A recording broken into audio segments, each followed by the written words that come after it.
Call to order the City of Saugatuck City Council meeting on January 27th, 2025. Join me in the Pledge of Allegiance, please. I pledge allegiance to the flag of the United States of America and to the republic for which it stands, one nation, under God, indivisible, with liberty and justice for all.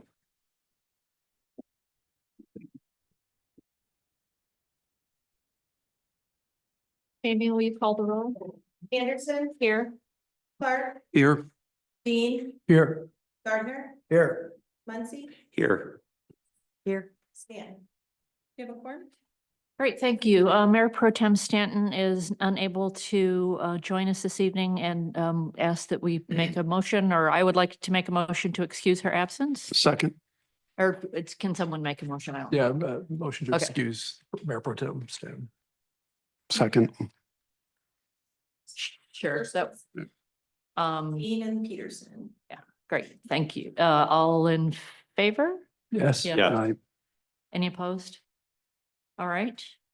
Mayor's comment, I'm still pretty pumped up and feeling good about our strategic planning session on Friday.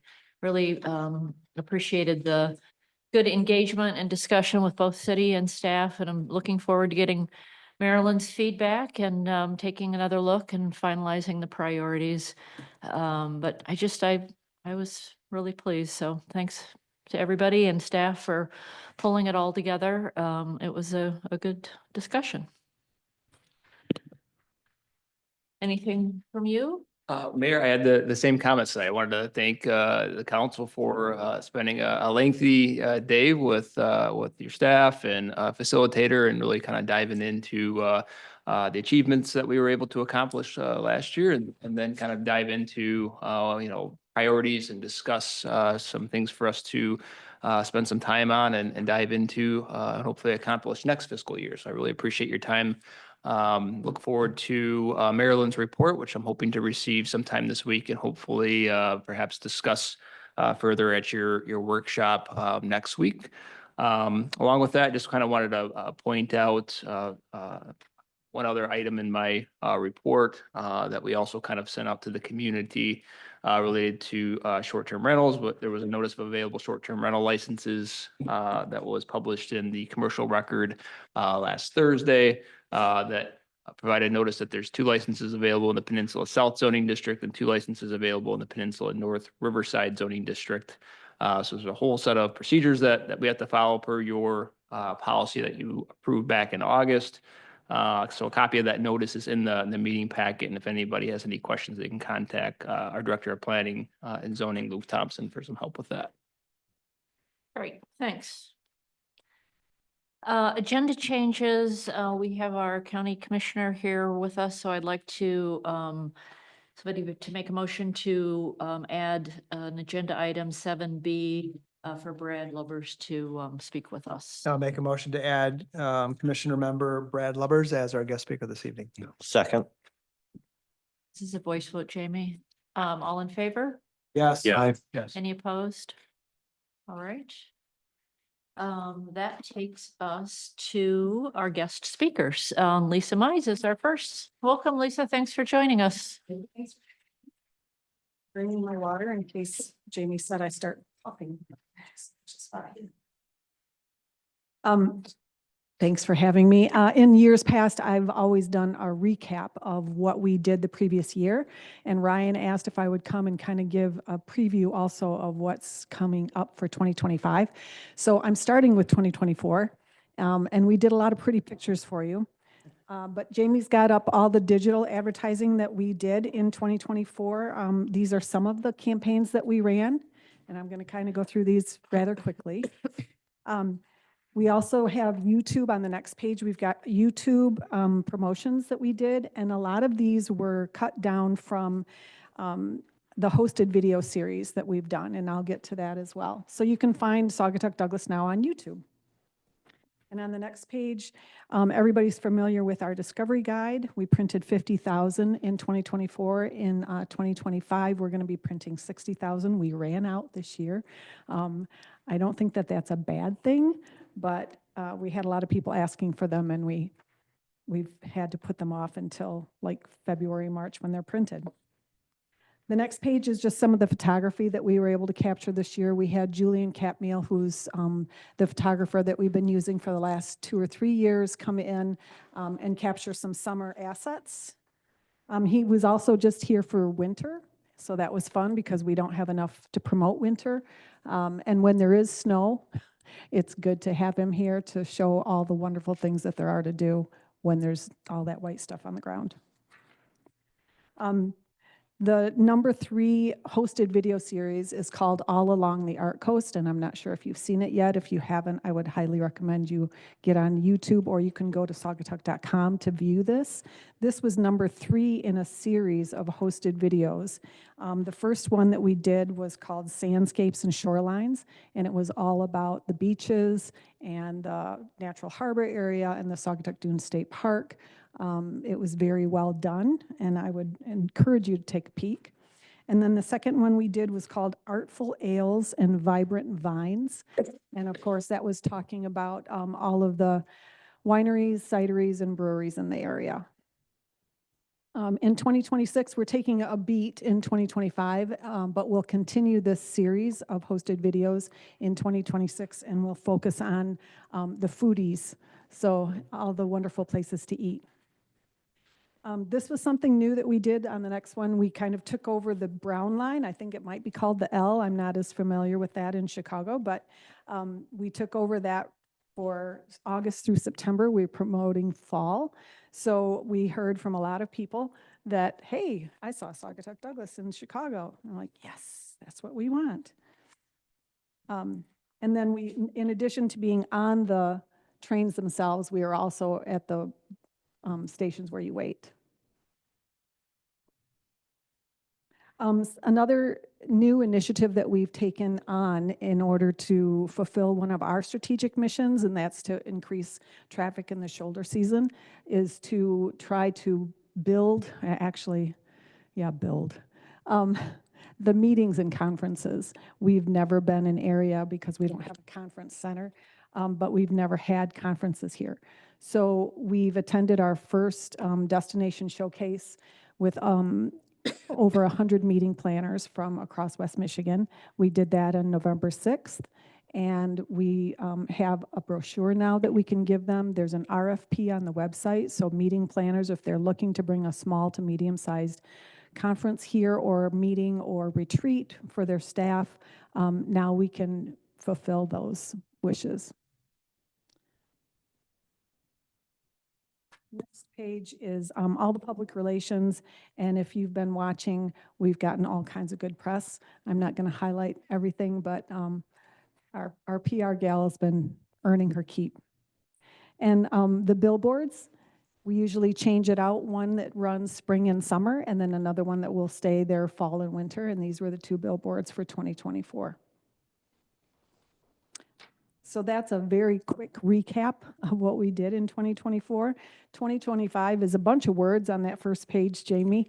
I'm not going to go over everything, but I am going to touch on a few things, and then I'll open it up to questions for you.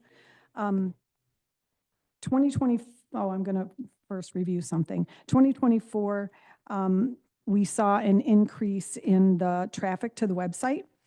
I think it was up like 15%, which is huge. Digital advertising continues to be the largest piece of our pie. That's where the majority of the money is going. So for 2025, what are we looking to do? We're still looking at #1 states to amplify the Saugatuck Douglas brand, and the largest piece of the pie for 2025 is still digital. In addition, we're going to enhance the email marketing campaigns that we do. Those get sent out monthly.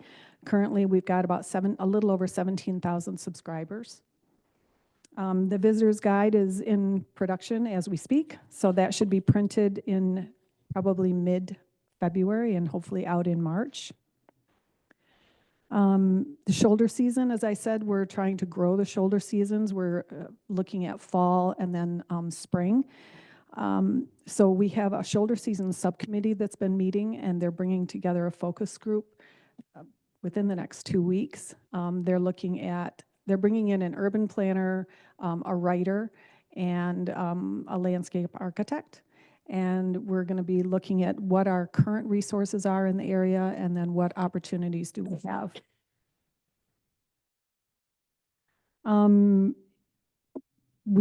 Last year, we did the rails for advertising, and that was something new. This year, we're going to go back. It's not new. We've done it in the past, but radio advertising on NPR in Chicago. So that's something new for 2025. And then we always continue to put surveys out to both of our guests and to our lodging partners to try to find out what are we doing well, what could we be improving upon. And then finally, believe it or not, there are still people in the community who don't know what we do and what are we here for. So if you remember last year, there were quite a few articles in the Commercial Record, one every other week, and it was informing the public as to who the CVB is and some of the initiatives that we take on. And we intend to continue that this spring.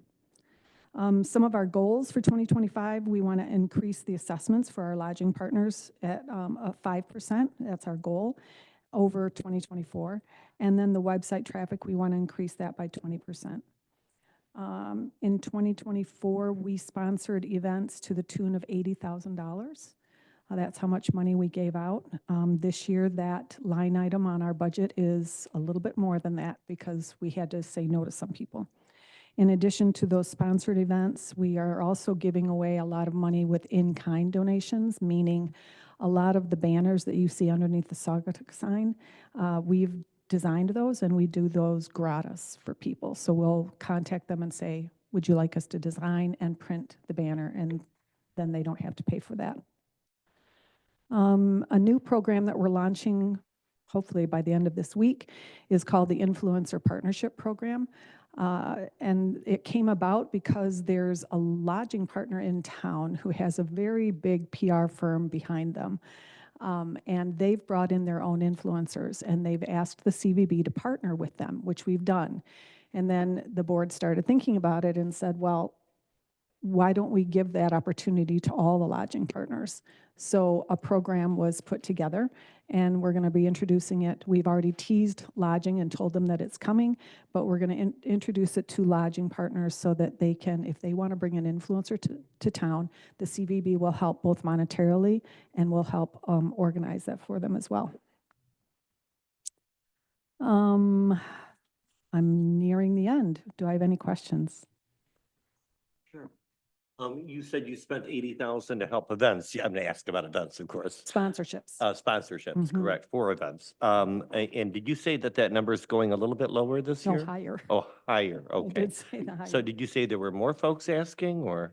Yes, always. So we'll still be expecting, I just want to know, we'll still be expecting music in the park and Oh, all all of those the, things are all of the continuing. things that you've been doing. Yeah, Absolutely. awesome. We Oh, appreciate that. You guys, Sidebar to that, Yeah. I told Ryan today, we just secured 4th of July fireworks.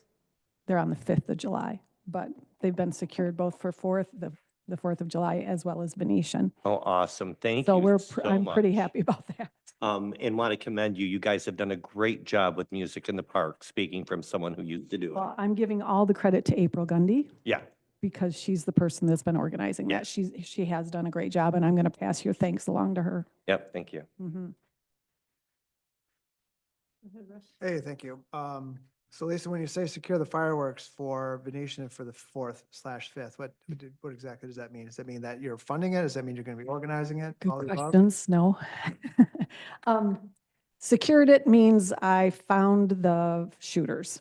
I've been working, last year it was kind of a unfortunate seam of events that happened, but we ended up having the fireworks for the 4th, and I didn't want to have to jump through the hoops that I jumped through because we didn't have the insurance, and we ended up having to stack insurance last year in order to get the municipalities to agree.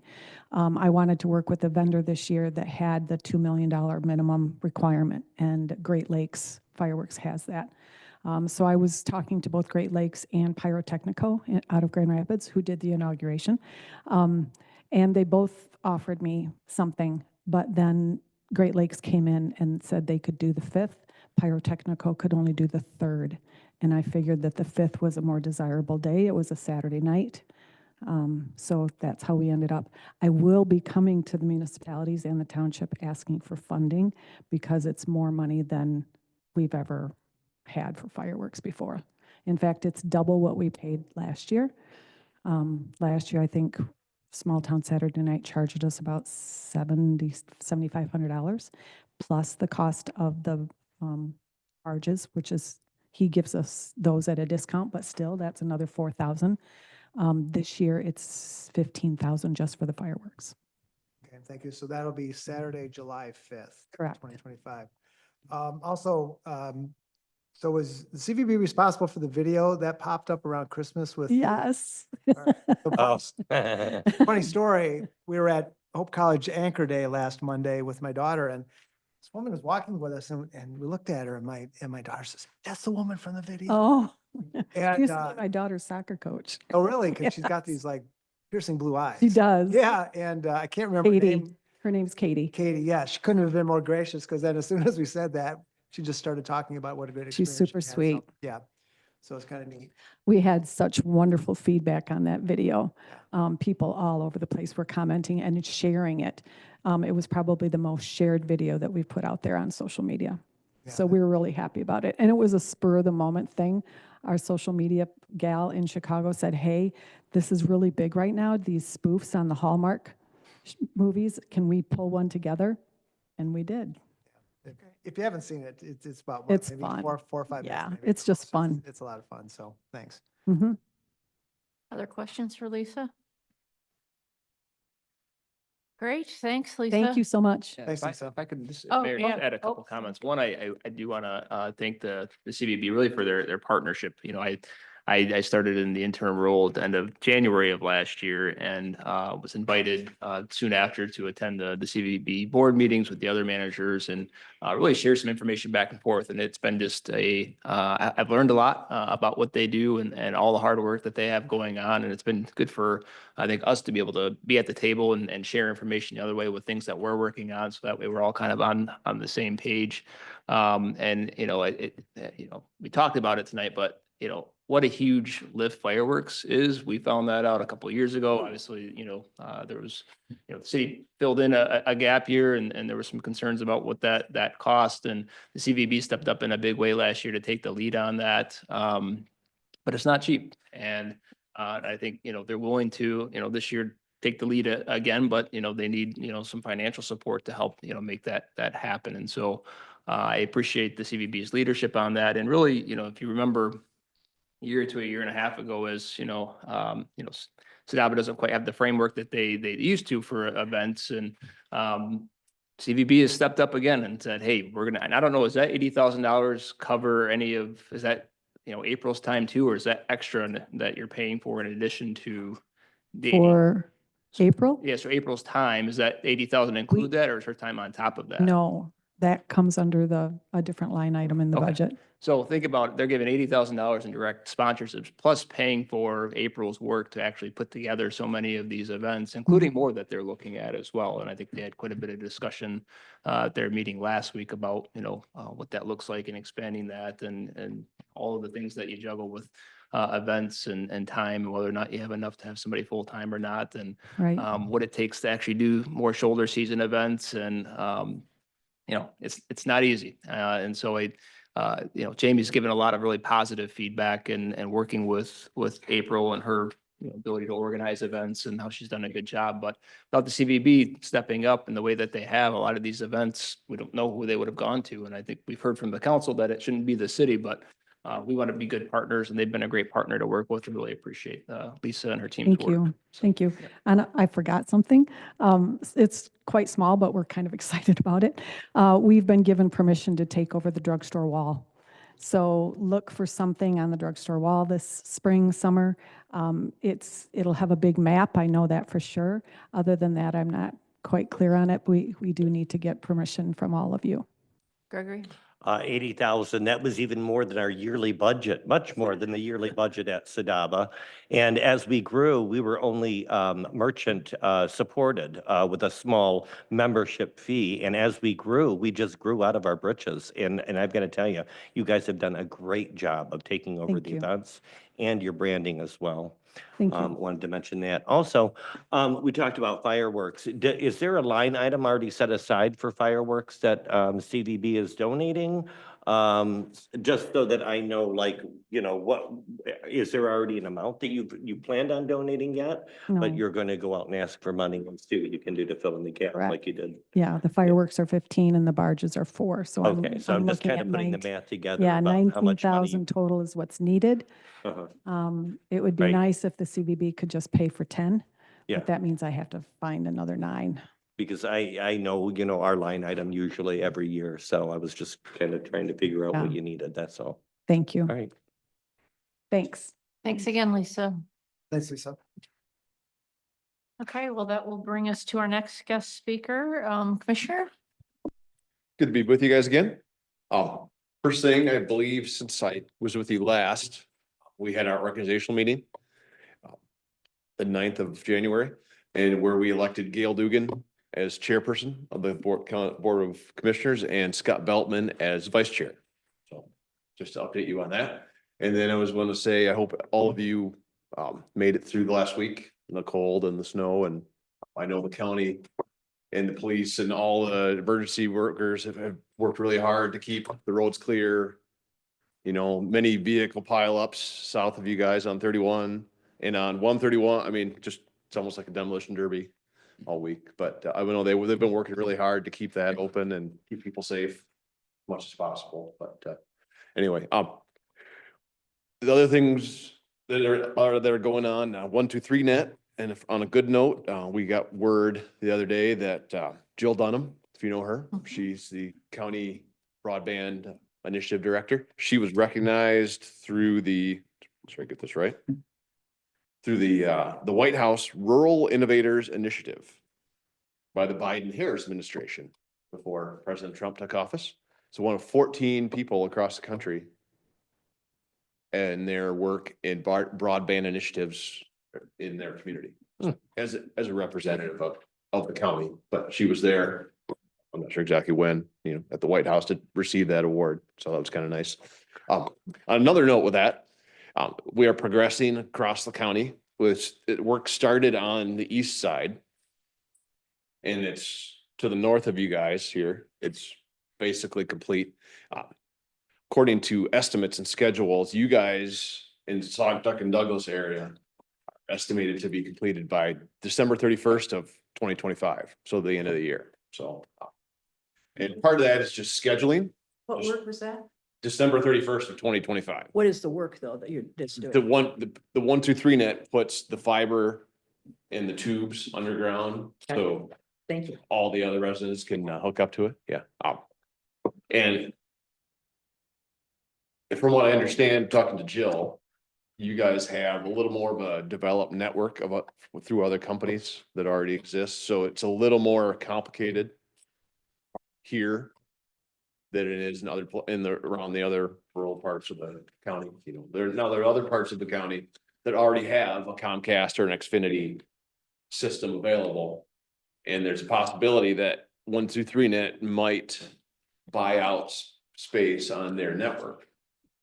So somebody may be able to hook up to 123net through somebody else's system if that gets negotiated through the contracts from another company when we get to that point. But as of right now, you guys are last on the list unfortunately, to be done. So, yeah. I'm sorry, 123net is, they're an actual end service provider, so they're pulling the fiber and then they're gonna run it up to the house to the. Correct. That's absolutely right. Fiber, full fiber, so it's a direct in and out. So it's really fast. And it's at a highly reduced rate compared to other companies. So I'm told. Are they advertising or? They are, but they don't send the cards out until they put all the tube in and put the wire underground. To say, hey, you can call and hook up to your service. So. Okay. Yeah. Is that anything similar to what they've done in Holland? Similar. different company. Yeah. But a different company. Yeah. And are the monthly rates about the same? I have a friend who just hooked So- up to it in Holland. She's paying $45 a month Yep. and she's got great service. So 123 net, the residential rate is 250 megabytes per second, and there, I don't believe there's a total data limit. And that's $60 a month. Okay. That's pretty fast for $60 a month. So, but the municipal rate is like $100 for 100 megabit. So it's a little bit different if you're a township or a startup company. So, oh, I'm sorry. But I was just gonna say, by the end of 2026, you said, right? End of 2025. 25, that's what I meant, end of this year. And will businesses be able to use that as Yes. well? And our downtown businesses, That's the goal. the goal, right? Now, they're a little bit behind, I will say. So, you know, this is all estimates at this point, so we're a long ways from completion here. Sure. Russ? Yeah, so, thanks Brad for being here this evening. So 123net, I think we've heard about this before, so thanks for bringing it back to us. So to make sure I understand that once this is done, so you mentioned pipes, so underground pipes that are gonna be feeding. So that's gonna require, if I'm understanding correctly, quite a bit of work within the city itself to, unless there's already existing conduit or pipes, whatever they're called, Correct. that's gonna go through. So this, I mean, if everything goes according to what I'm hearing, that means everybody in town is gonna have the ability to go away from either Frontier or, That's the potential goal, yes. so, That's a potential, I don't know. If That's- you're that has to be indicating worked that's, out, that has yeah. to be, discussed still. And 123net isn't planning on right now, like today, installing within the city. They're doing the surrounding areas and, Yeah. and it's hopeful to hear that maybe they'll be able to work out something with, Frontier or Comcast or use some Mhm. existing, conduit. Okay. So that's something that we still continue to advocate for. I just had some correspondence with Jill, I think about 10 days ago, where she had indicated that Comcast was continuing to up speeds on their hybrid fiber coax network. And then she was gonna reach out to Frontier to kind of follow up on some of your questions that you had raised during the last meeting, but I would love it if 123net might be willing to partner with some others and maybe bring something here. And those deals all have to be worked out between 123net and those individual companies. So there's Makes no sense, yep. promises with anything. These all have to be negotiated and structured. Yeah. When she was here, she spoke to us about all this, when she was here, and my understanding, really the goal of this from the county is to make internet access to places that it hasn't been really, right? Okay. But there are places in the vicinity to where 123net is installing their own, like I said, where if they're able to make an agreement with a company that already has an existing infrastructure, that's been done. Mhm. Now, like I said, that all has to be worked out. in Negotiated, details, right. Negotiated, but anyway, so that's. Well, thanks for flagging this Yeah. for us. This piece of infrastructure, telecoms infrastructure, is something we've been interested in for quite some time. And we did have Jill here last year. Maybe we should try to get Jill. Sure. For a workshop, take a little bit of a deeper dive in this. I know this is of interest to almost all, I believe all Yeah. of us on the council, so. Jill is the expert on the whole project, so. for the little bit I understand about all this, the city of Holland as an example, that's their own system, Mhm. so. Right, that's. They right, don't contract with anybody, they buried their own wires or And whatever. and it goes on And, their utility bill. Yeah, and, in this case, though, 123net would have to contract with one of the providers you mentioned to Correct. actually Yep. piggyback off of their lines. It's kind of like Amtrak asking to use the commercial rail lines, right? That's right. Right. Yep. So there's a lot of work to be done in terms of being able, whether they can actually even negotiate those agreements. So again, I think this goes back to the comment I've been making for a while, is I really think the city would benefit from having a professional that would work with us on these situations. Because I think this is something that very well could be leveraged for the improvement in internet for our community. But because you're dealing with a third party, there's a lot of, ins and outs on that. So again, I think we have an opportunity because it goes just beyond this, free Wi-Fi for downtown, better improved cellular service, of course, increased internet speed. And I think we should be driving the decisions, not necessarily waiting for a vendor to say, hey, we're doing this work. Mhm. I really think we're at a point where we need to come up with a strategy from a community standpoint. We talked about this at the workshop on Friday and I've been making mention of it now for probably at least a year. So, now it seems like maybe a good time to start really talking about that in all seriousness. Well, as I indicated, I had some correspondence with Jill about 10 days ago, literally following up on some of these items. And Jill and I have discussed options for consultants and the challenge that even she's run into and suggesting some consultants, as that was where we left the discussion last time, was that it's a little difficult to find somebody that's not tied to a specific business or entity that might be trying to push you in the direction of that service. So we did meet with a potential kind of nonprofit option that works with primarily like public universities throughout Michigan. And so that was some of the correspondence that we had 10 days ago, was whether or not we wanted to circle back and get some more information on that before bringing it back to the council. So I did tell her that I wanted to get through your strategic planning meeting to see if it's something that was still prioritized, because we don't have dollars necessarily budgeted in this fiscal year for it, but it's definitely still on the radar. So Great, thank you. Yeah, couple other things real quick. As you probably heard from Bob Janetsky, I believe he was here at one of your meetings. The registered deeds office has moved to the Dumont Lake campus. That was last year in December.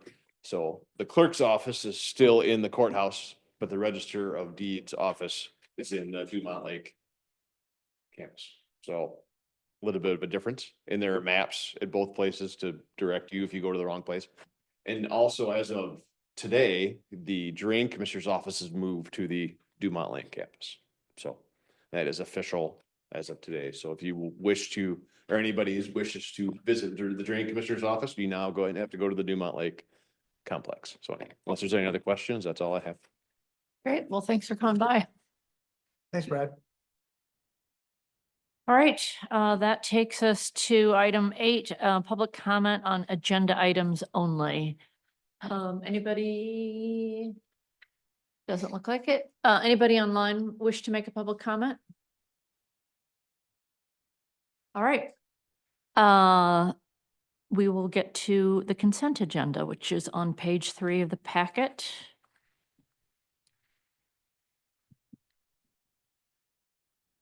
Mayor, Yes. motion to approve the consent agenda as presented. Second. Any discussion? All right. Anderson, Yes. Clark, Yes. Dean, Yes. Gardner, Yes. Muncy. Yes. Peterson. Yes. Motion carries. Great. Okay, now we're on to staff reports. Ryan, do you have anything to add to what you've covered already? I don't, Mayor, but I'm happy to answer any questions. Okay, any questions for Ryan? Chris? I don't have a question, but I agree with Councilmember Dean. It would be great to have a workshop on all of these options that are out there. I constantly get asked about cellular service, internet service. And obviously, I'm not up on any of that. So that would be helpful if we could have some kind of, either through this Julie or whomever. Yeah, I agree. Jill Dunham has been excellent. I mean, Mhm. the proof is in the pudding. If she was one of 14 people that were honored by the White House for her work, I Yeah. think she's a pretty great resource for us. Yeah, I can see it. Jill wasn't here too long ago, but I can see if she's willing to come back. I don't know if she'll have a whole lot of updates, but I know we have a couple new members and maybe that, yeah, and Jill has a telecom industry background. I can see if she might be available to do that. Yep. Thank you. Any questions for Ryan on the treasurer's report? Any questions for Jamie on her clerk's report? Any questions on planning and zoning report? DPW? Don't believe we had anything from the sheriff. Any questions on the engineering report? Okay. Mr. Fox, Fire District Administration Board.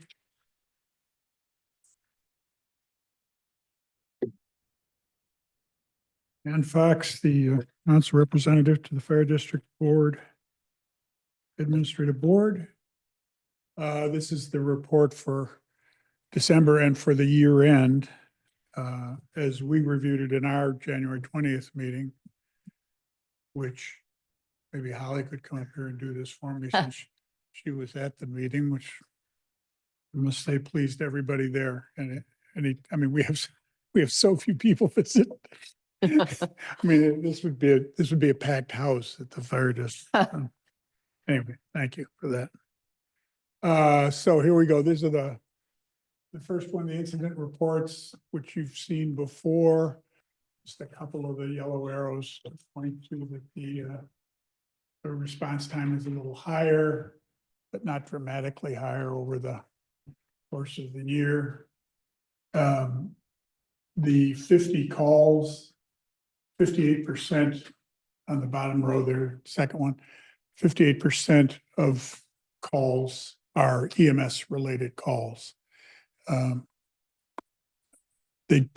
get the alerts to the calls on the phone, and sometimes it seems like it's one after another, EMS, for falls being the number one category, but all sorts of things. There's no yellow arrow on it, but the motor vehicle incidents, and we'll talk a little bit more about that. That's a 44% month-to-month increase due to the weather. And it, as Mr. Luber said, it was a real circus out there. The one in South Haven Greg said he'd never seen anything like it. He said it literally looked like a war zone. I think there were 5 semis, and they were not just off the road, they were on their sides, they were in the median, so forth. And that continues, and we covered it. I heard it, at least covered it by bitching about it, because there's not much we can do about it. But all of the municipalities through which the interstate highways run are responsible for emergency services on those highways at no compensation from the federal government who own the highway, or from the state of Michigan who maintain the highway. So if you ever have a one-on-one with a U.S. representative at any level, not that it'll do much good, but it's something worth pointing out because it's expensive and it's risky. That $200,000 TMA truck is a direct result. I mean, we wouldn't have that truck if we didn't have to service 196 out here. So, and then finally, the municipality numbers. Saugatuck City, this for the year, no, I'm sorry. Yeah, 235, 24%, and Douglas at slightly higher than that. So those are in line as well. Take the next one. At the meeting, the chief went through his comments, which I've captured here in brief. The record year, 1,146 total calls, a 17% increase. That's a record from an all-time record. Now, since we've kept numbers, which I think is 15 years or something crazy. Motor vehicle incidents, as I said, surged from 57 to 82, 44%. Sorry. So is that month over month or year over year? This is annual. Okay. Wow. Sorry. Interstate 196 incidents increased by 84% for the year. I mean, that's, as I say, it's staggering. How, Go ahead. would you happen to know off the top of your head, on a kind of year over year basis? I mean, last year we didn't really have much of a winter. Does that accommodate for some of the increase then we're seeing this year? Without a doubt. Yeah. In the years, I don't know, if it was 3 years ago, it was a bad winter and it spiked then. Gotcha. Okay. And it always spikes early because people learn how to drive the first snow thing, and And that's when the we get Darwin those- principle takes over, and a bunch of them that don't know how to drive. Right. 2 lives saved by the fire district crews who administered CPR and AED, as you kind of saw a little demonstration last time. The drone team experienced a 50% increase in responses. That's kind of as the drone trailer and equipment, that's an industrial strength drone, it's expensive, is owned by 3 jurisdictions, here, Prescott and Hamilton.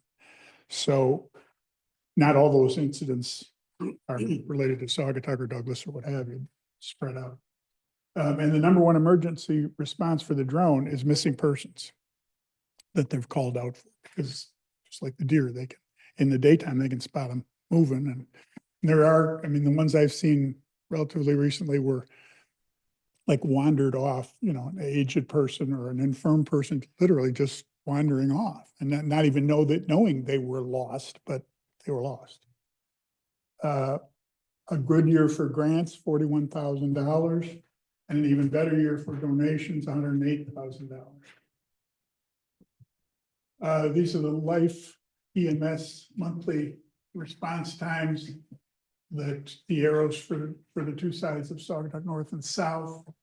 Response times, as you see on the right, going down the column, or if you want to look at the total bars on the bottom. The set of 4 bars on the left are the previous ambulance contractor, AMR, and EMS's current contractor on the right, which are improved overall. And I think almost as importantly as those response times, all of the qualitative stuff we've heard from citizens, from people who had need of an ambulance, has been uniformly positive and oftentimes over the top at how professional these guys are. And good news, they're now, again, I told you last time how Life manages their assets based on calls and based on experience and so forth. And that's why the ambulance, which had been located at the fire department, had been pulled from there and relocated, I think, south in part of Holland or something. It's now back. So again, that's a movement that they make based on managing their resources. So next one, please, Jamie. Again, here are the incidents. As you see, the yellow bars, the 58%. Those numbers are that national, NFIRS is a national organization that categorizes the incidents, and you see what going down. Next one, I thought you'd be interested, and I said before that I don't want to give you the same data every month because I think it becomes boring and things don't change unless it's the important stuff on call volume and so forth. These are the number of responses each of the individuals there who are EMS, emergency service personnel responded to. See, like on the left-hand side there, Riley Capel, where it says 385, that's roughly a third of all the calls we had. Riley did the explaining last time here, and his partner then was Kevin Stevens, who's on the lower right, right behind him at 354 calls.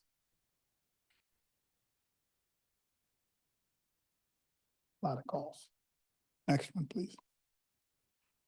These again are a few of the overall numbers. First, for the percentage of the fire district's budget coming from each of the jurisdictions. See Saugatuck is in the blue bar all the way across.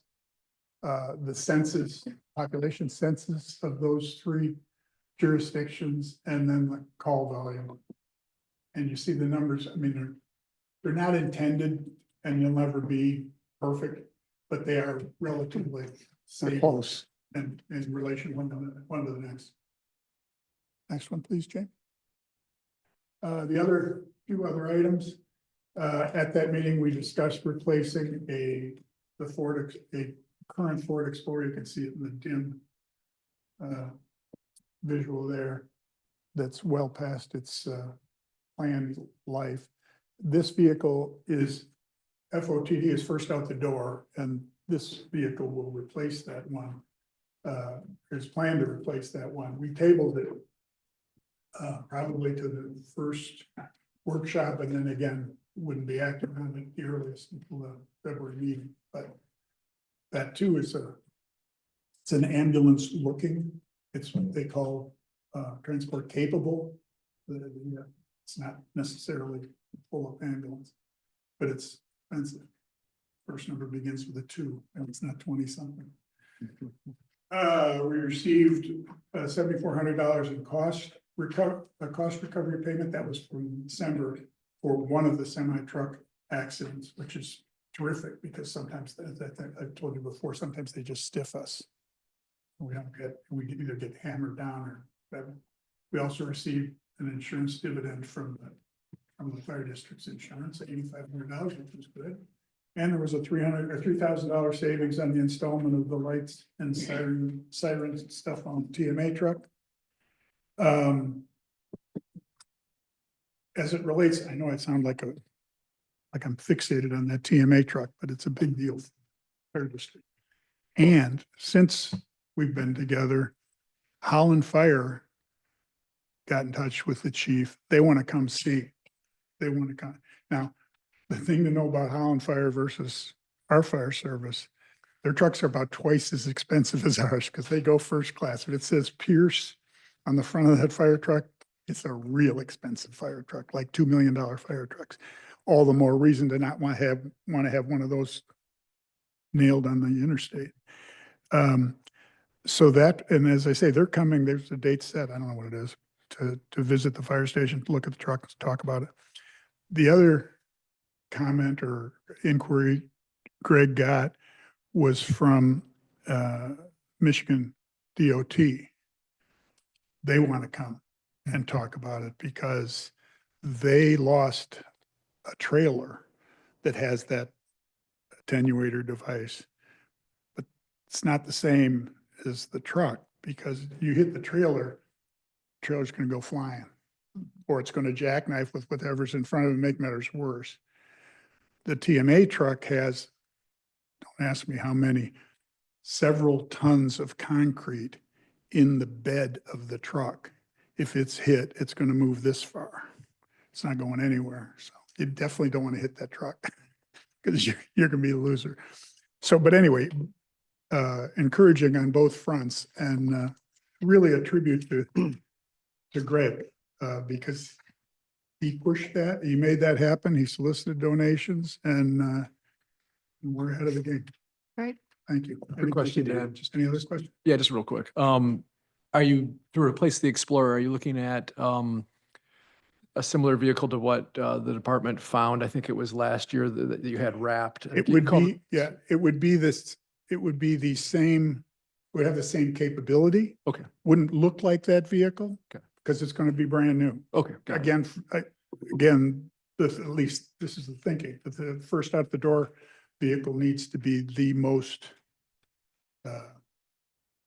capable, most ready to go, at least with any kind of an issue, maintenance issue. But the two of them together, we've always had two EMS vehicles. They were basically they're the Ford Expeditions. You can't haul people in that except literally throwing them in the back, which is not acceptable. Right. So, yes, sir. Thanks, Dan, for the presentation. Just a general question. So with all the state highways and interstates, so if an accident occurs, how do they dispatch, like for instance, the Saugatuck gets dispatched to anything within a certain distance? Is there some type of larger agreement that dictates if it occurs, say, down by exit 13, which is near Colbert, or exit 20 near South Haven? How does that all work? The answer lies within the 911 system. You may be better answer. They dispatch. Okay. So, and in fact, it's worth noting if anybody's listening online or whatever, never call the fire district in an emergency. Never go to your phone number and go, whoa, call 911. Okay.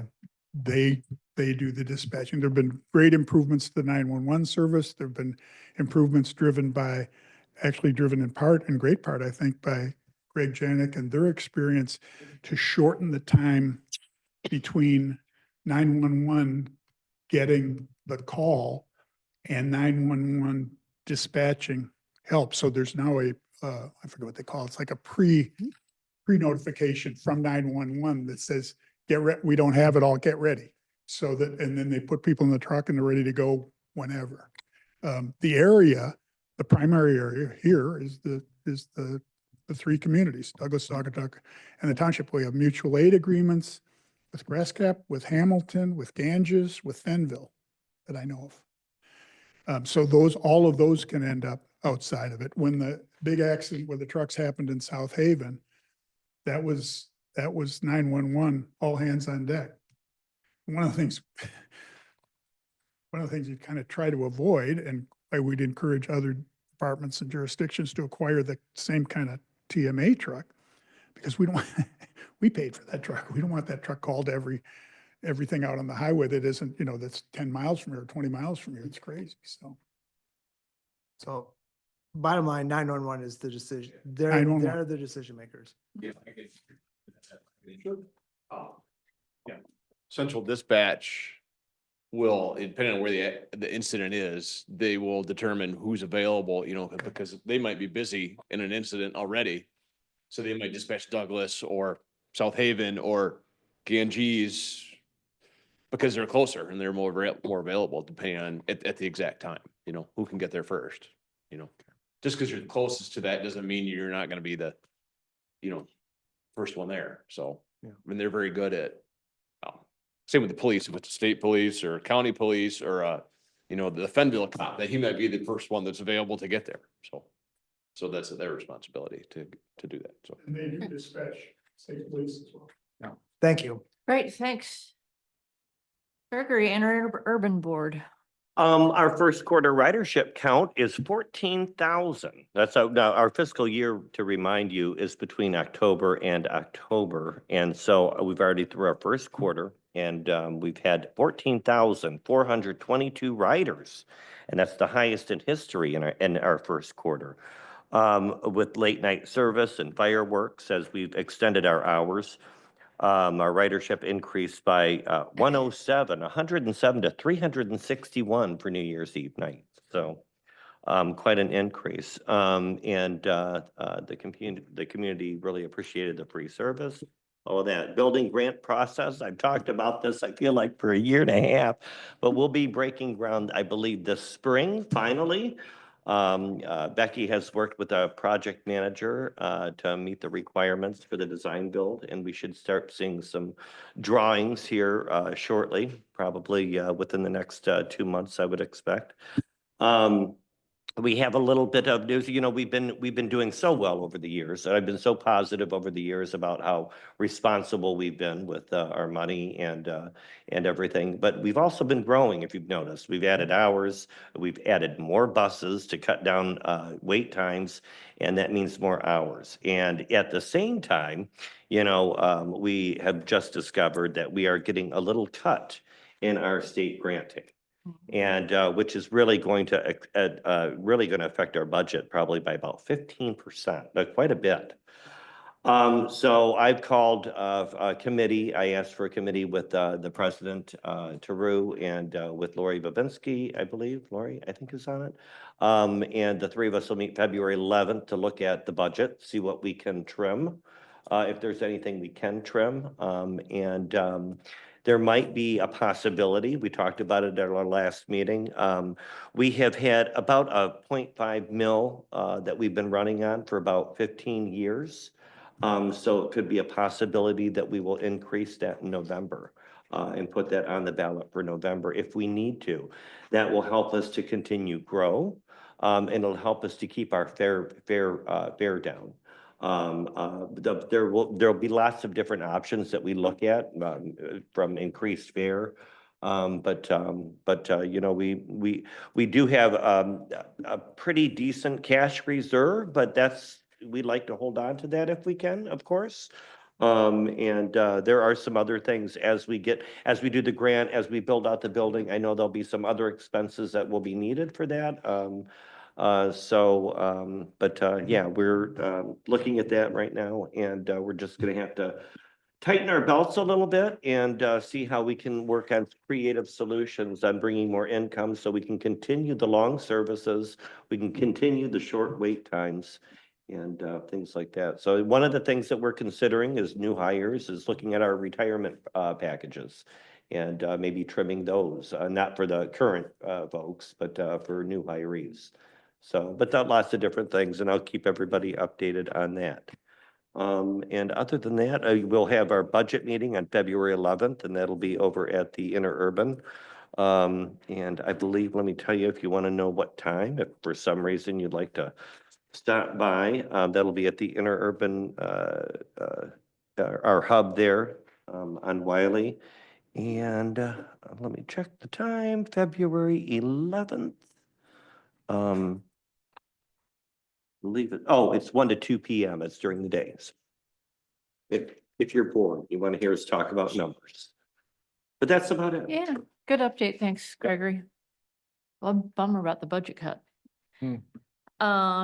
Barry, Cow Lake.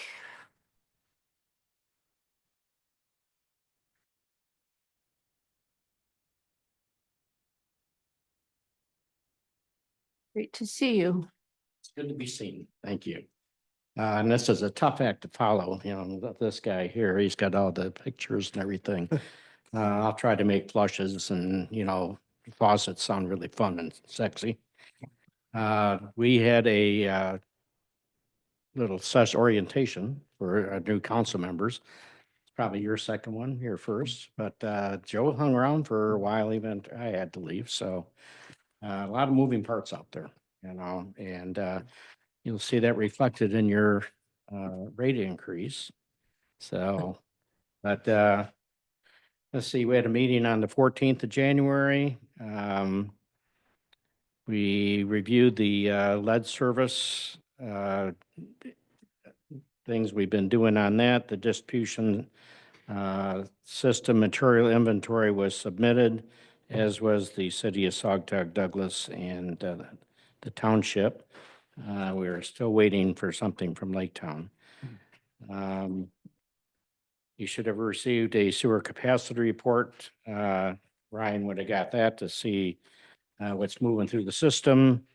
And, you know, we have about 30% of the capacity, and Douglas has about 50%. And then the rest is in the township. So it's, we do monitor that. We went through our audit. The audit looked pretty good. Looked very good, actually. We are looking at having to increase our pay scales. Kind of our dilemma is that you got to have licenses to run the plants, either with the water service or the sewer treatment. And so we train our people. They go out, we pay for them to get their licenses, and then Holland or South Haven poaches them. So we really have to stay on top of being a well-paid group. And in the end, our benefits are probably a little better, so we try to, you know, talk to the candidates about that. But that's an ongoing thing. So we see that in our budget pay scale increase.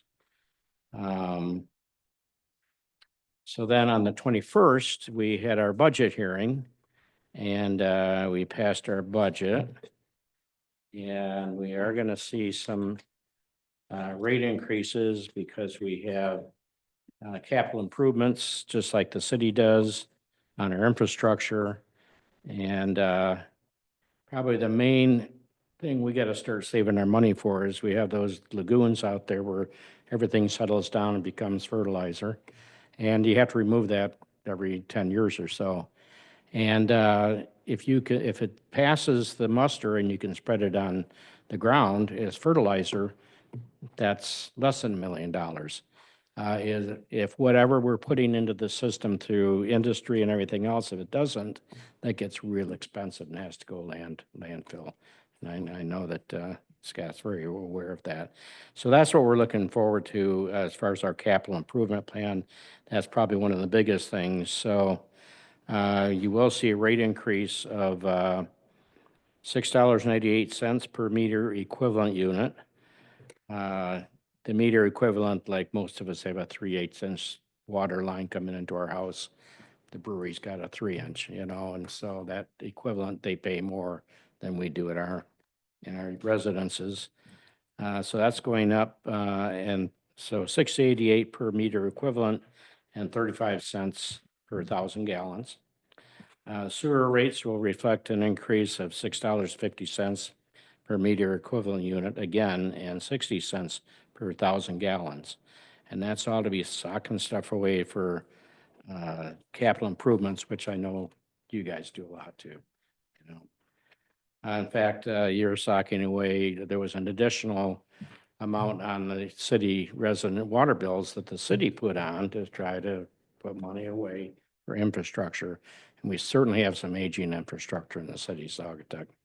So, and you've done your studies when you saw them potholing the streets, digging down, they're checking for the lead water lines and everything.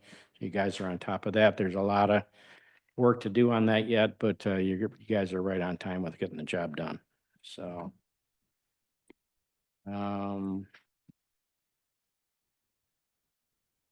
So I think that that's it. Just praise for the increase in water bills. Mayor? Yep. Yeah, last time I think we talked about this with Mr. Moxie. I believe he said it was looking like we had around 100 lead service lines or lead connected to galvanized in Saugatuck. I don't know if it's a question for you, Barry, or for the manager. Do Probably we, more him. did we get a final number on what our inventory looks like for lead service lines? So the contractor will be completing the potholing work this spring. Okay. And then we'll have a finalized number after that, or finalized estimate. Yep. Okay, a few more excavations. Then. Yep. Okay. Yeah, I got one. So you might Okay. have two. Yeah, You're off of St. Joe Street or you're off of, I think ours comes off of Francis. you're probably better off than. But yeah, I mean, all the older houses in the On hill. my side street, St. Joe, we don't even know where anything is. You know, like, where does the sewer line go? We don't know. But we, Lisa Vandenbrink is televising all that. I mean, we're getting a better picture for that. Yeah. But they are so old. Yeah. When we did one of my houses, it hit a clay tile. Mhm. And they have been using clay tile for 80 years, Yeah. you know, so. Yeah. And it didn't show up on the map. So we're televising everything to find out where everything goes, and a lot of you that live in the old part of town, you know. well, yeah, and based on the data you guys have been submitting to the state, your corrosion control seems to be working very well, so. But yes, and that saved my kids, you know, so. Yeah. With the lead lines, for years, the people that do it right, they put phosphate in the water that coats the lead pipes. And then everybody's okay. You probably remember Flint, well, they cut the budget, they quit using the phosphate, and that's why they had the problem. Everything corroded. So, but we're on top of it, so we're doing good. Good. And, you know, the city's doing their due diligence, to find out what we gotta do. And then we're all gonna be looking for money to fix everything, so. And you guys have been proactive on it by increasing, you know, the water rate a little bit, so. Any questions? Other questions? Okay. Thanks, Barry. Thank you. Appreciate it. See ya. See you Thank back, Gary. Barry. Chris, anything on the Harbor Authority report? Okay, zoning board of appeals, Ryan, anything to report there? They met this month, but they didn't have any actual cases. I think they set their chair and vice chair and then reviewed the report. They're going to be providing a report to you at your next regular meeting. Great. Russ, Historic District, Our next meeting is scheduled for a week from this Thursday, the 6th at 6 p.m. great. Joe, Planning Commission, Yeah, thank you. Just one thing.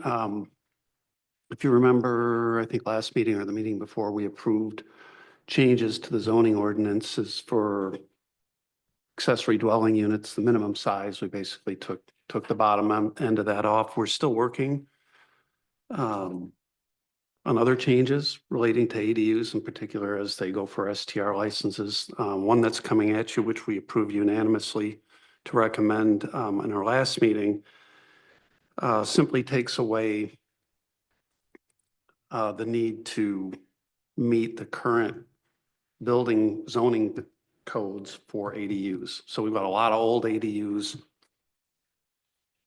pretty much a majority of them that are coming in for short-term rental licenses don't meet the current standards that we have out there.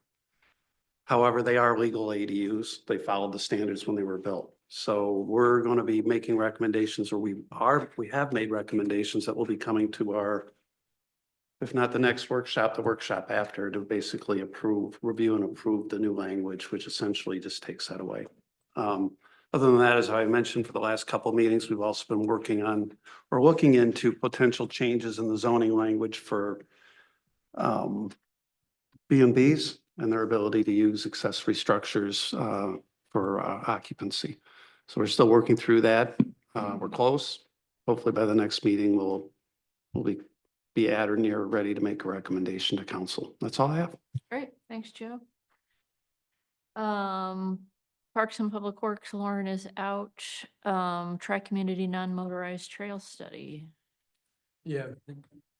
Besides what's in the manager's report, we're just, probably gonna not get much done this year, given the need to make sure that the tribe is comfortable with the route and that no artifacts are disturbed or nothing that's culturally sensitive. So I know we talked about it a bit, as one of the things on our plate this year at our strategy session. So I think that's going to probably go a little bit slower. And I know the Friends of the Blue Star Trail are communicating that to their membership, that they're expecting delays.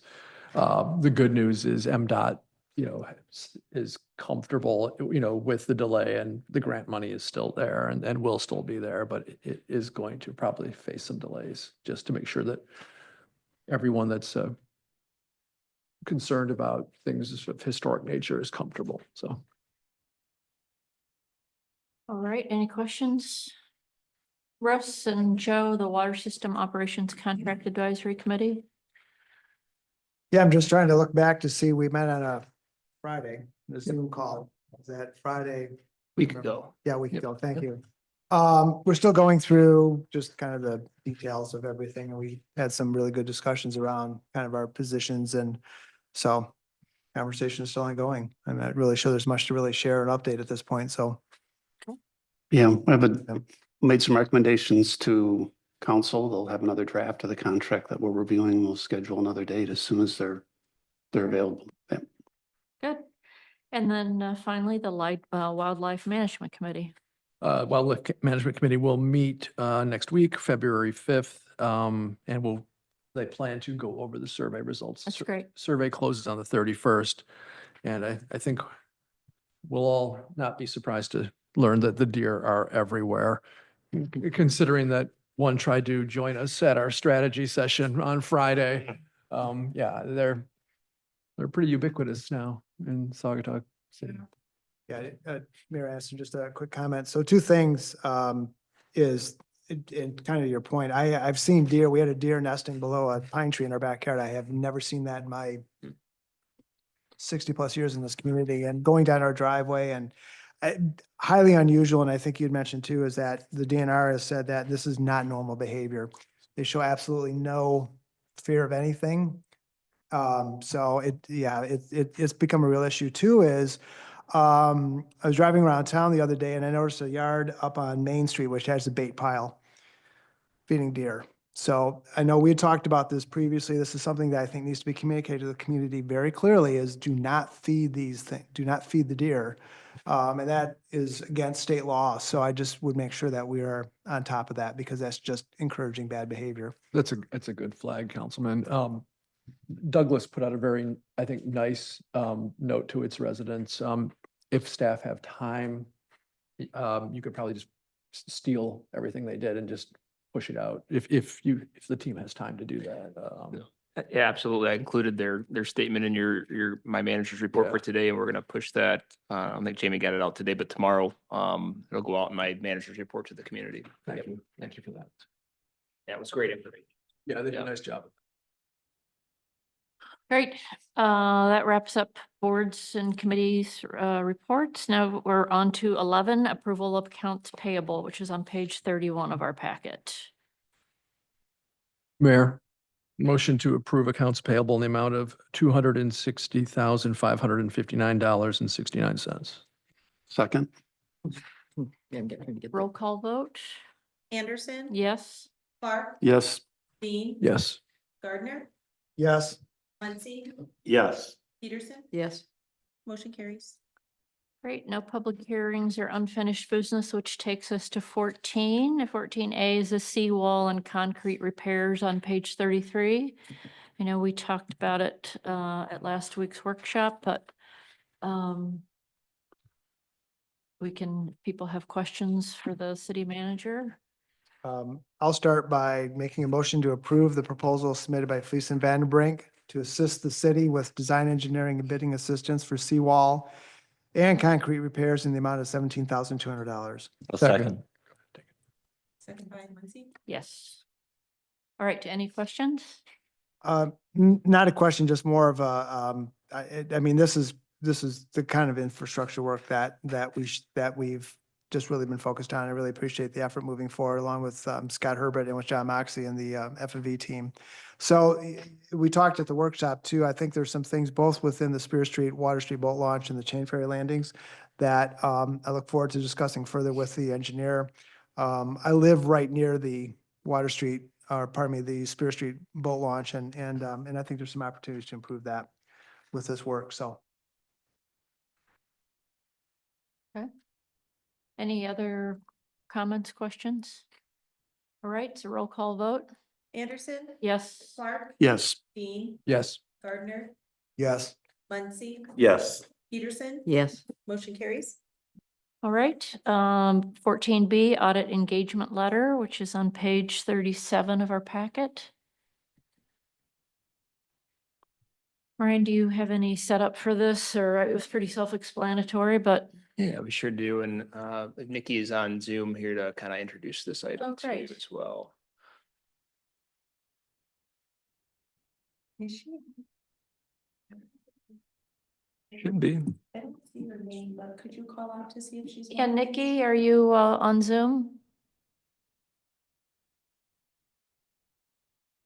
All right. Well, Sorry, today- I got it. Technology. Technology at its best. Yes. So the auditors finished their last, what they quoted out to us this time, and they submitted a new bid for the next 3 years. And that's what I'm sending forth. So staff, we had some discussion about, the fact that they've been our longtime, auditors. Obviously, we've had a change in, treasurer and finance officer here, listed auditor and some continuity there. Some of that has familiarity with looking at our books each year as a positive. I think we're right around 10,500 or 6,000 last year. So the price, is increased, but it didn't go up dramatically during the last 3-year period either, and there was higher periods of inflation. So wasn't a dramatic increase.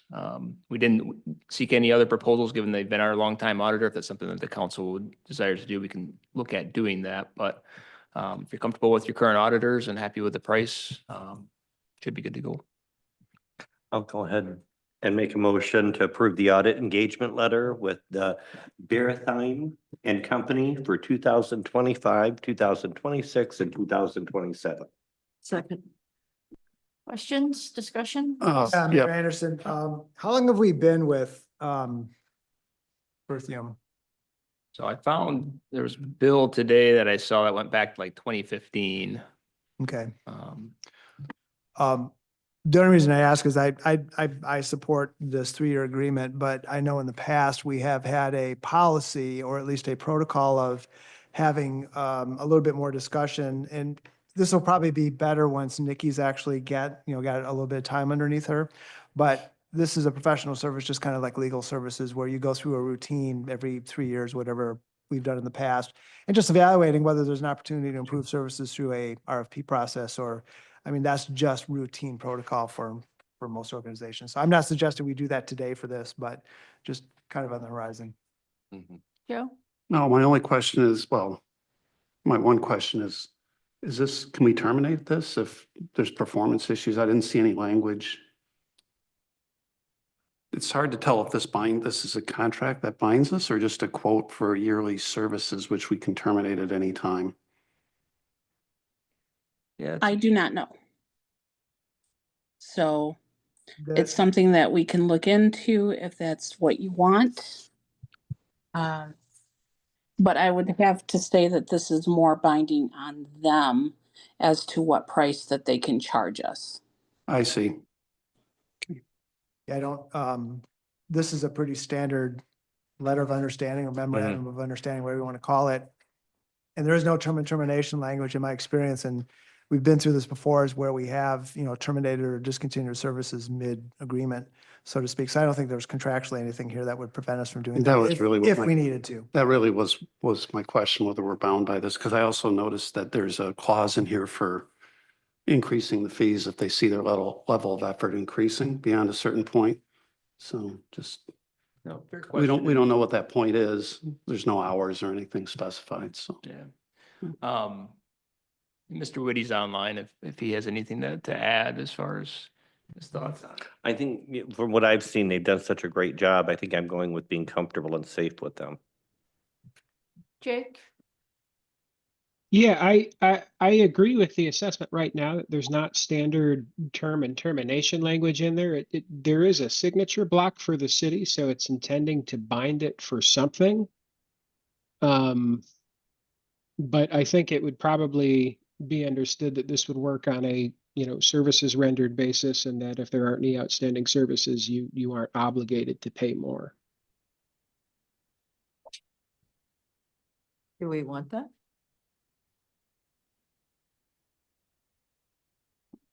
how hard would it be to put something in there and make it non-binding? Yeah, if that's a condition that the council would like, that, we'll feel more comfortable having some language that if you're unsatisfied after a year or 2 years, that you would have that option. That wouldn't be a problem to draft language like that. Yeah, agreed. That'd be a very simple addition, and I'd be happy to work directly with the vendor to get that approved if you'd like. Yeah, I would think there would be something, the city would commit to a 3-year agreement. However, if something were to occur during that time period, you'd want something in there to be able to say, we're going to It makes choose sense. to go a different route, right? Depending on what those conditions are. But again, I don't see anything unusual here based on my experience with these, so I don't see that. And again, we've had to do this before in the past, and we just simply said we're choosing to go in a different direction. Yeah, and I certainly am not trying to imply that No, there's right, any no, issue with the exactly, vendor or no, we're anything. not, I'm very right. comfortable. They did such a great job. We want them. It's just sometimes things go the wrong way and you just want to have the ability to get out, and it's a prudent thing to put in there if, Well, and with our fiscal responsibility, we should have that. in- exactly, so. The other thing, and it's, I'm looking at the reporting, so we had, and maybe they were received, they just weren't distributed to council. We used to get hard copies of the actual audit itself, the audit report, along with the management letter, and I don't recall we got those this year, or at least maybe they were delivered, but they weren't delivered to council. We only received one hard copy, so if Okay. there's a desire for us to print you one, we Yeah. certainly can do that. Yeah, because normally that was We always part of, do. yeah, that was part of the engagement, was that they would provide copies to the city council. There's a box in my office. Yeah. So we can get those to you. Yeah, I would like a copy, please.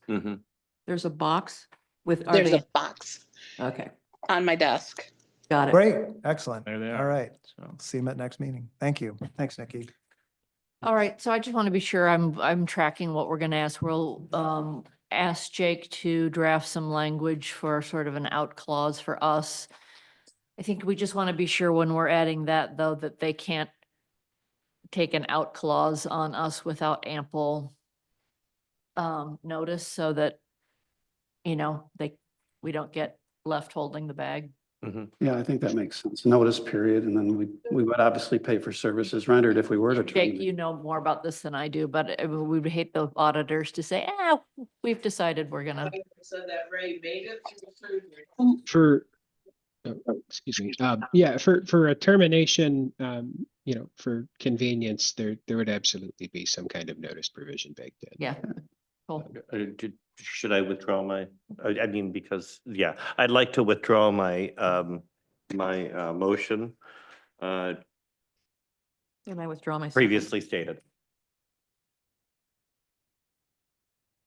Just a point of order, we wouldn't conditionally approve this, then we'll wait for the markup from council, or?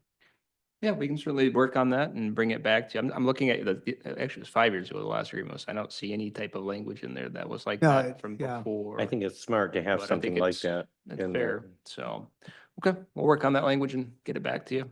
Yep. I mean, Well, it's a table, it wouldn't it?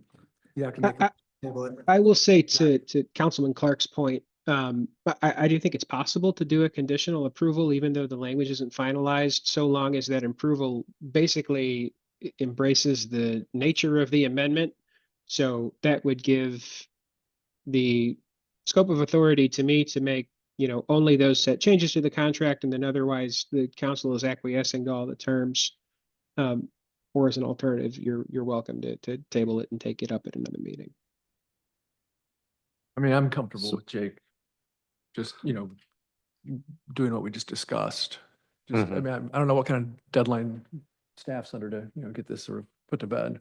I don't think it's an immediate that's gonna be a Okay. big issue if we Alright. bring it back to you if you want to see the language. But if you're comfortable with Mr. Witty's approach, that's fine too. Kind of around the table, thumbs up, down. I think it's fine.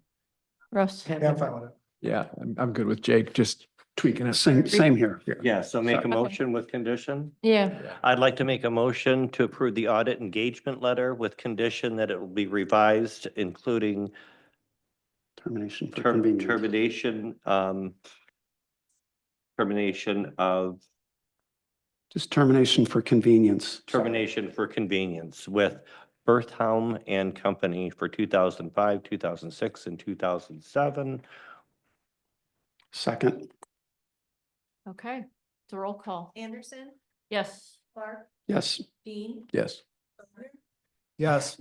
Muncy, Yes. Peterson. Yes. Motion carries. Great, thanks. 14C is the retroactive right-of-way encroachment request on page 47.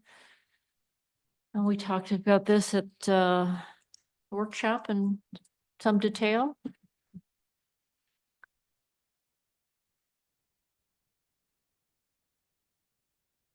Page 48.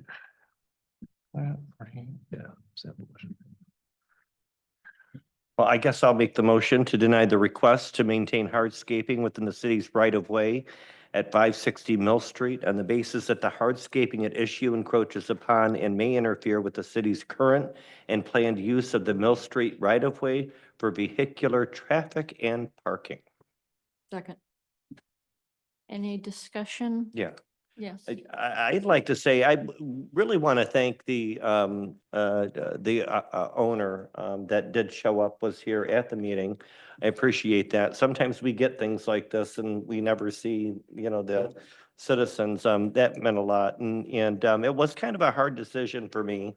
But understanding that the neighbor kind of had the same kind of issue, Mhm. I couldn't find a way where this was any different. Right. And so unfortunately, and just the thought of parking, we had a big discussion at parking, at our strategic planning meeting.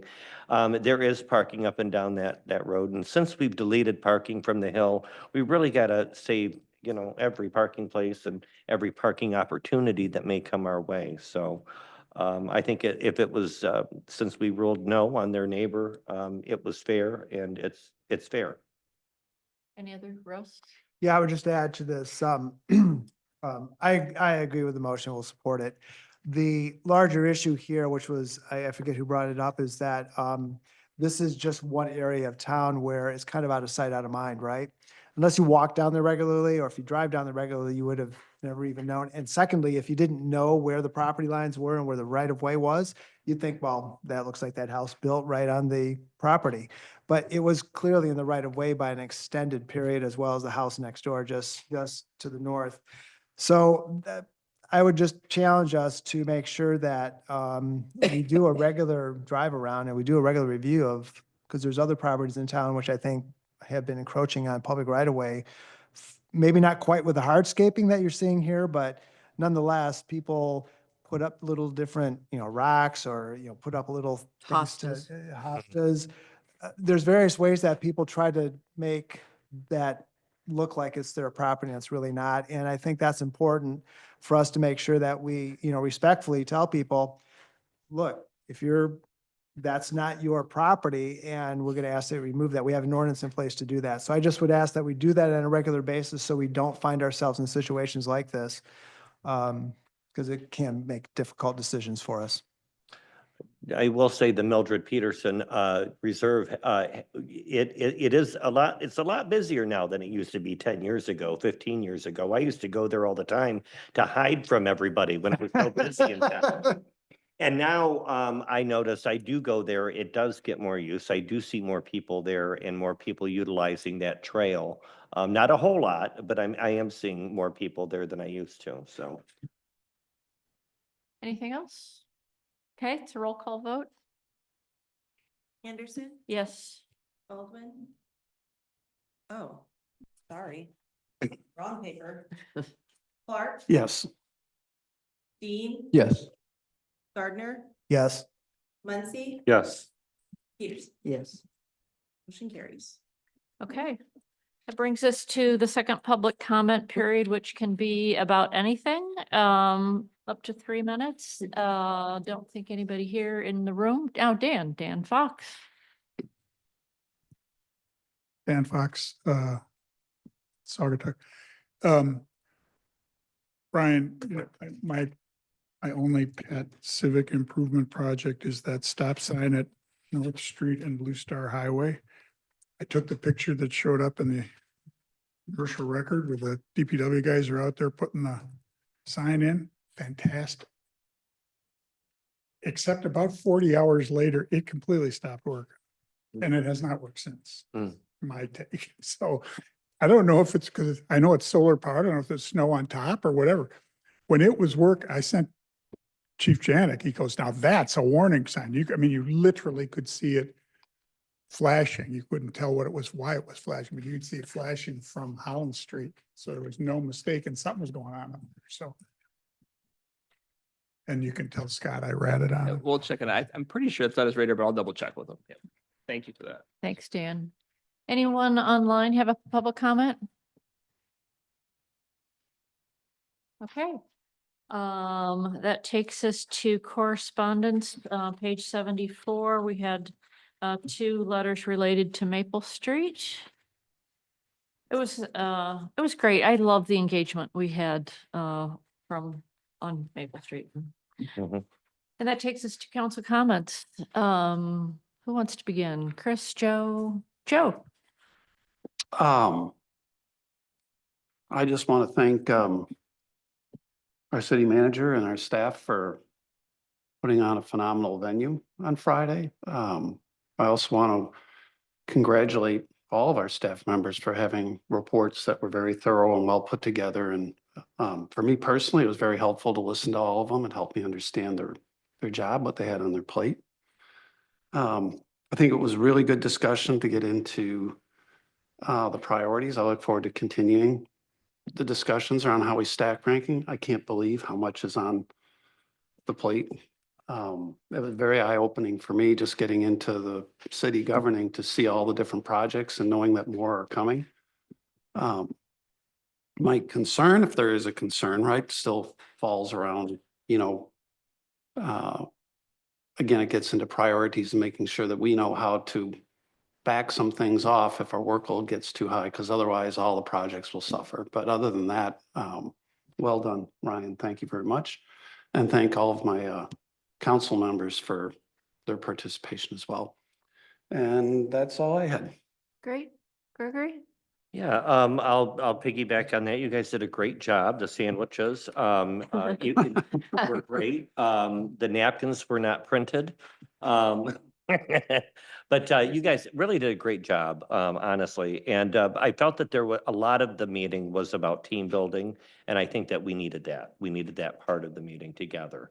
I'm looking forward to some of the workshops that we talked about that we'll be seeing coming forward that we all agreed to see. And really getting into the nitty-gritty of the statistics and things that we talked about. It's always an exciting, I think an exciting part of being council is that strategic meeting. And I think it's very good for us. I'm glad that we do that. Also, I'd like to wish Michigan a belated happy birthday. I don't know if you guys know this, but Michigan turned 188 yesterday. And so happy birthday, Michigan. I'd also Look 150. I know, that's what I thought too. Also, I want to let everybody know the Saugatuck Public School Drama Department is doing Willy Wonka this weekend at the high school auditorium. So if you have a chance, you want to support them. And if you've ever seen a Saugatuck Public School Drama Club play, they do quite good. It's just not your typical high school play. I think we've got some real talented kids here. So I encourage you to go support the drama club. Also, go visit our friends in the South. We have several business owners that live here in the Saugatuck Douglas area that have businesses in South Haven. They had their 31st annual Icebreakers Festival all weekend long. So it's worth it to take a trip down there. Everything from, oh golly, they've got that beautiful ice rink, and events from cardboard sled racing to the fashion show. They do the ice sculpting, chili cook-off. There's arts and activities for kids throughout the whole weekend. And then they throw fish around too. I know there's something about the fish thing as well. But you can go to their website at southavenmi.com to find out more information. It's a really fun event and it's grown quite a bit. So I encourage you to go check out their ice sculptures and all their great activities. Thanks, Gregory. Scott? Just to echo the comments of the two council members to the left regarding the meeting. I think it was a very good meeting. Also very impressed with, as always, with Lisa's presentation from the CVB. And I'm glad, Dan, that you're here. Once it gives us, I think, an opportunity to once again start early on thinking about event security. I think people have seen some of the recent headlines of events being targeted. So I think we've got the opportunity, given that we already are getting things lined up around the 5th, to really redouble our efforts to try to find a way. Something, once again, I was really happy we identified at our meeting on Friday. Public safety is a priority, and what goes with that with these big events is parking as well. So I think we've got maybe a head start for a change, that we've got a date and fireworks locked in. We can start to plan toward that and make sure everybody has a great time and is safe. Thanks, Scott. Russ? Yeah, thank you. Just would echo the comments about this session on Friday. It was a good opportunity for me to spend a little bit more time and get to know Joe a little better, as well as Sarah Williams and Nikki, our new treasurer. So it's all good. Chris? I'll just echo that too. It was a great day. The funny part was when Marilyn was asking us to knock out some of the priorities, we'd knock one out and then people bring it right back. I think we only ended up with bike racks, if I remember. Oh, and the 2:30 break. We did get a 2:30 break. Just to follow up to Dan's presentation, I think it would really be beneficial if we could get our police force to do something like that, specifically the incident reports and the wait times. I would think that would be something that people would like to know about, how effective and efficient our public safety people are. Yep. Mm-hmm. Great. I kind of did my, the love for the strategy session at the beginning.